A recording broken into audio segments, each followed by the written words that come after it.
Ils étaient plusieurs centaines de motivés lundi soir à fouler les Champs-Élysées en criant le nom de leur jeu préféré, Call of Duty Black Ops. En avant-première, ces joueurs français ont pu découvrir le jeu le plus attendu de l'année. Accueillis par des applaudissements et des caméras telles des stars, les premiers se sont rués sur les exemplaires installés dans ce grand magasin parisien redécoré pour l'occasion. Je voulais être le premier à l'avoir. Je voulais l'installer puis jouer.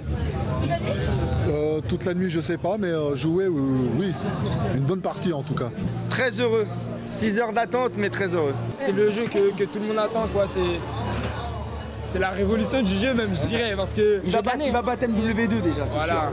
MW2, c'est-à-dire Call of Duty Modern Warfare 2, son prédécesseur en 2009, vendu à plus de 20 millions d'exemplaires dans le monde, un record, toutes consoles confondues. Car ce jeu est devenu une vraie marque où se retrouvent tous les types de joueurs. Il y a un petit peu de deux publics sur Call of Duty. Effectivement, il y a le mode histoire, le mode solo, qui est très scénarisé, qui est presque une expérience de film interactif, donc qui est très important et aussi pour les joueurs, mais aussi pour le grand public. Mais en même temps, on a aussi ce mode multijoueur, où là, on a une communauté qui est un petit peu différente, mais qui est aussi très très forte. Dans cet opus, les joueurs sont plongés en pleine guerre froide. Cuba, Vietnam, URSS, les terrains de jeu sont plus vrais que nature, car les développeurs ont misé sur l'immersion totale.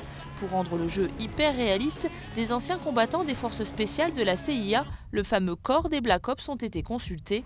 Certaines techniques du cinéma ont été utilisées comme le motion capture, qui permet de transposer à l'écran les mouvements d'acteurs réels plutôt que de les créer par ordinateur.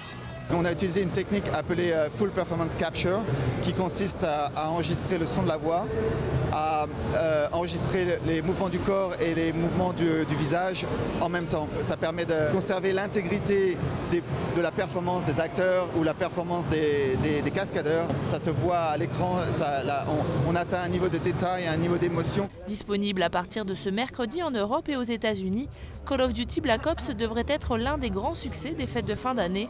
À la pointe des technologies, le jeu propose même une version 3D pour les personnes équipées du téléviseur adéquat.